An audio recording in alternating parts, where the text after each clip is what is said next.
Joe, welcome to the Law Show. Yeah, hi. How you doing today? Good. What's going on? My question is this. I'm walking my dog in the neighborhood, and a pit bull attacks me and my dog. And I wasn't injured. My dog was injured to the tune of about $300 in vet costs. She was bit in the chest and back and stuff. So I'm wondering what kind of recourse do I have? I've been told the only thing that's going to happen is a ticket to the owners, and basically, I've got witnesses all around that say that it went down exactly like it did. I was an off-duty correction officer, and when it went down, I ended up having to shoot the animal to get it off of my dog. Right. And fearing for my life as well. I mean, when it's done with the dog, it's going to mess with me. So let me ask you. I'm looking to see if I've got any kind of recourse here. You do. But let me ask a couple of questions. You said you weren't injured at all. But does that mean you weren't bitten? You weren't anything like that? Not scratched? No, nothing? It snapped at me, and it didn't actually get me, but it did maul my dog. Okay. All right. So even though you don't have a specific bodily injury, you still have a claim for what's called assault, right? For having been in fear of that dog. And absolutely. Okay. So you do have a claim, and I would encourage you to pursue that if you know who owned the dog, right? I do. Okay.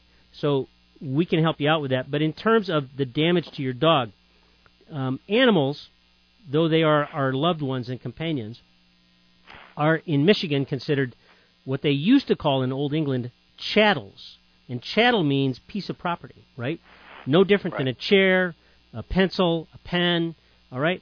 So if somebody breaks my pencil, and they did it on purpose or negligently, they have to pay for my pencil. It might be all of 25 cents or 5 cents or whatever a pencil costs, a replacement, right? Same thing with an animal.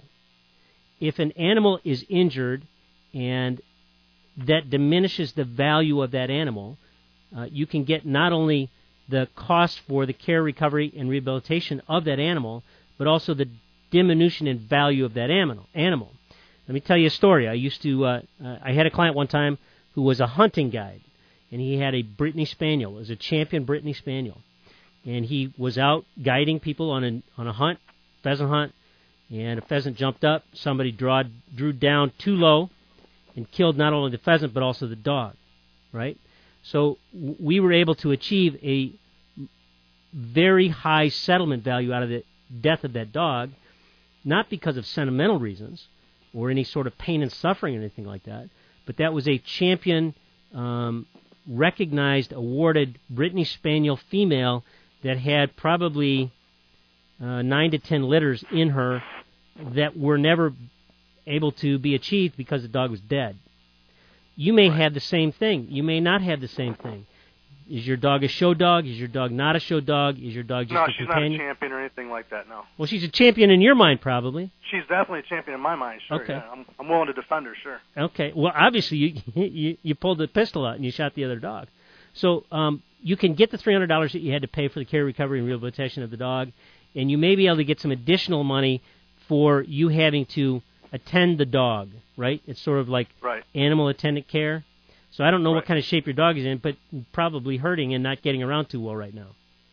Right.